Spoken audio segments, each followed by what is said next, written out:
morning score, your top of day fix for professional and for college sports. And for gaming, oh boy, gaming, finally, the moment you've all been waiting for so many episodes.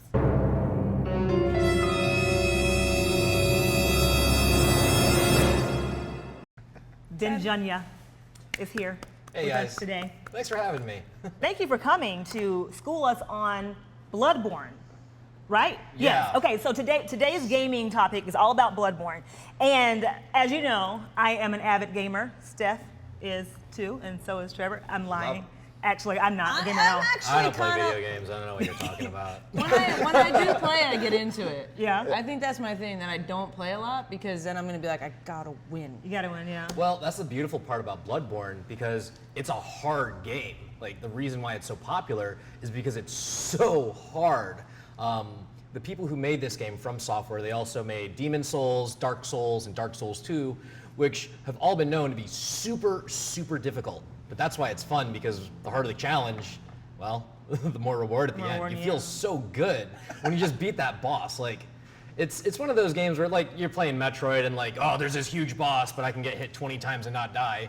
If it looks like it's gonna kill you in one hit, it can kill you in one hit here. And I've seen a lot of, I have seen, Ben, a lot of people talking about, You saw? I saw. Yeah, well, I saw on the internet, you know, how like you read the internet.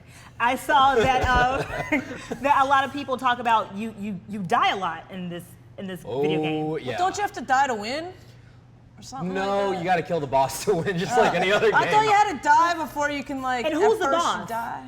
The boss, well, there's a lot of different bosses. So there's this city called Yharnam, which is just overflown by this plague right now. And your job is you're going under some sort of transfusion, and then you get transported into this like whole nother world where Yharnam is diseased. There's this hunt going on, and you have to pretty much fight your way through. And it's a lot of memorization because in the very beginning, like, all right, so if you're trying to play this for the first time, it doesn't get good until after you beat the first boss, which is the Cleric Beast. Is it really hard to beat the first boss? Yes, it is very hard. It is really, really hard. Pay the cost to beat the boss? No, Have you beaten him? Yes. Have you beaten the whole game? No, it's Why hard. not? It's hard. Trevor, How many hours have you put into the single player already? Oh gosh, probably about 20, 22 hours. I put a lot of time into That's it. like almost a whole day. It is a whole day. And that's pretty good because a lot of games, that just case in point, like how hard it is, a lot of games you can beat in 15, 18, 22 hours, and you haven't even beat it yet. Yeah, it's taking me longer than like your typical Final Fantasy game, which is known for being super long, like 70, 80, like 120, 100 plus hours. Bloodborne is, I'd say, around like 80 to 100 hours if you're just going through your first playthrough. What? It's a long game, and it's also really, like, if I can't emphasize it enough, the reason why it's so popular is because it's difficult. Yeah. And not just that, but the multiplayer in it is not really that conventional. It's super, super different. Like, there's asynchronous multiplayer, which is you don't have to be playing at the same time as someone. The community is known for being snarky and hilarious at the same time. They can be really, really funny. They can be really, really bad. They can actually push you into a trap. What you can do is you can actually leave messages on the ground saying, hey, watch out for that guy in the wheelchair, which is actually one in the very first part, is beware of wheelchair, which is like, there's a dude in a wheelchair with a shotgun that just blasts you to bits. What? Yeah, this is in the first level, like this is before the first boss. That's awesome. But you leave these notes for people, and You play- sometimes they say leap of faith, and you're at a cliff, and you jump down the cliff, and there's like a bunch of treasure chests down there. So there are like good parts, but sometimes people say leap of faith, and then just go to a cliff, and you just fall off the cliff and die. See, and people talk a lot about, or people, I keep saying these random ghost people, but these people are saying that this is so hard that it intimidates like a beginner gamer. Would you say that someone like me, who hasn't played a video game since Duck Hunt? She pulls out Duck Hunt. That was a Hunt. great That Duck is- Hunt. Yeah. Oh my The gosh. skeet or the ducks? Skeet. We should go skeet shooting. Ben, so I'm trying to ask you a serious question. Skeet. So Could someone like me, who is a Duck Hunt novice at best, be successful at playing Bloodborne? you know what? You can probably be all right. Don't lie to me. I'm serious. Like, Have you seen her coordination? No, I'm just kidding. Well, Obviously, I have coordination. I'm black, so go ahead. She was a cheerleader, guys. And I'm black. Black cheerleader. from the other from the other games in the series, like Demon Souls and Dark Souls, those are also very, very hard games. But I'll be honest, Bloodborne is probably a little bit easier than those. What? It's actually a little bit easier when you attack guys. If you get hit and if you strike right back, you restore a little bit of your health. So there are some mechanics in the game that make it a little bit easier than it would be in the other series and the spiritual successors, you could say. Now, is it true? Are you just armed with 2 weapons, like a shotgun and I forget what they were, like a sword or something? Is that it? Is that all you can get throughout the game? Oh, there's tons of different weapons. Oh, okay. There's tons and tons of different weapons, but the beautiful part is all the weapons, they work totally differently. There's the cleaver saw, Yep. which is pretty awesome. It's one of my favorite weapons. It's your starting weapon in the game, at your choice. And then there's another weapon called the Kirk Hammer, which just went through an update. Yes. And the Yesterday, Kirk Hammer, right? Like a couple Oh days yeah, ago. it just got like a huge boost in ease. She's on top of it. She's just on top of this Know right my now. games, I'm telling you. Yeah, but the Kirk Hammer plays way, way differently than the cleaver saw. The Kirk Hammer, it's a literal sword plus hammer, and the cleaver saw is just a Everybody saw needs one. that it's just a saw that kind of folds into itself and can extend its range. Do you? Oh, No, I was just gonna say. So where do you compare Bloodborne, like, to some of your other favorite games? Oh man, rank them. that's a hard question. Nope. You gotta rank 'em right love- now. I love video games.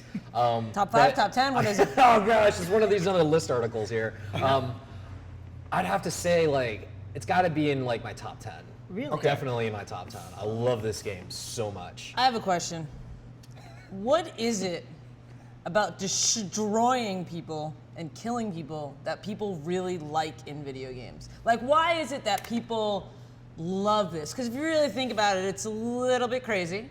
Yeah, there's a lot of blood. But what, like, what Hence the is it? name. Like, what do you think it is that draws so many people? Is it that it's hard? Is it the puzzle? Is it not knowing what's next? Is it feeling like you can take something out that you can't really do in real life? Like, what is it about these kinds of games that you think it's so, like, why is it so popular? Like, why would I want to spend 20 hours playing a freaking video game? Well, the reason why this game is so popular, and the reason why, one, well, because it's hard, but second off, it also gives the player a feeling of power fantasy.